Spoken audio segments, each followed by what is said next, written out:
Hello সবাই, কেমন আছো? আজকে তোমাদের সাথে শেয়ার করব আমার ছোট্ট একটা দিন। খুব বেশি কিছু না, শুধু নিজের মতো করে একটু রেডি হওয়া আর কিছু সুন্দর মুহূর্ত। আশা করি ভিডিওটা শেষ পর্যন্ত দেখবে। আজকে অনেকদিন পর একটু মন দিয়ে রেডি হচ্ছি। নিজের জন্য সময় বের করা সত্যি খুব জরুরি। ছোট ছোট এই মুহূর্তগুলোই দিনটাকে সুন্দর করে তোলে। তাই ভাবলাম তোমাদেরও সাথে নিয়ে যাই। আজকের আউটফিটটা খুবই সিম্পল, কিন্তু আমার বেশ ভালো লাগছে। কখনো কখনো বেশি কিছু লাগে না, নিজের আত্মবিশ্বাসটাই সবচেয়ে সুন্দর। তাই কয়েকটা মিরর সেলফি না তুললে যেন দিনটা অসম্পূর্ণই লাগে। আমার প্রত্যেক দিন এরকম ভাবে সেজে গুজে আয়নার সামনে দাঁড়িয়ে ফোনের ক্যামেরা এরকম ভিডিও ক্যাপচার করতে খুব বেশি ভালো লাগে। স্মৃতি হয়ে থেকে যায়। তোমাদেরও ভালো লাগে? তাহলে কমেন্ট করে জানিও, নাকি আমার একারই ভালো লাগে। এরপর মা একটু ম্যাগি বানিয়ে দিল, তারপরে ম্যাগি খেয়ে রেডি হয়ে বেরিয়ে পড়লাম।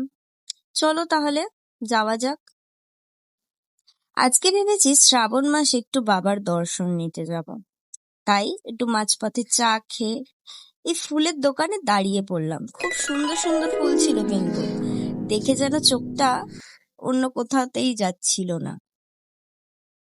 খুব সুন্দর ফুলগুলো দেখে জাস্ট মুগ্ধ হয়ে গেলাম।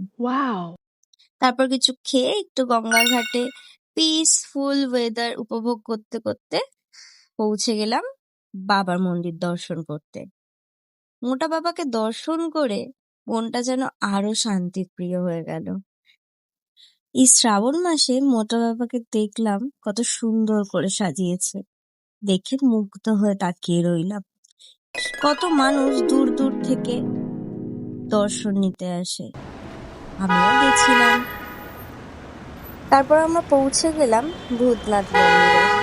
প্রচুর ভিড় ছিল, প্রচুর দর্শনার্থী দর্শন করতে এসেছিল, কিন্তু এত ভিড়ে ঢোকাটা সম্ভব হচ্ছিল না। তাই দূর থেকে ভিডিও নিয়ে প্রণাম সেরে আমরা বেরিয়ে গেলাম ওখান থেকে। রাস্তায় দেখলাম শ্রাবণ মাস উপলক্ষে মেলাও বসেছে।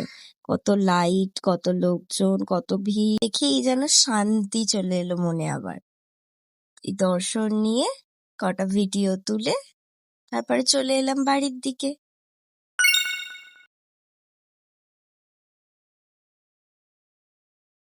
এই ছিল আজকে ছোট্ট ভিডিও।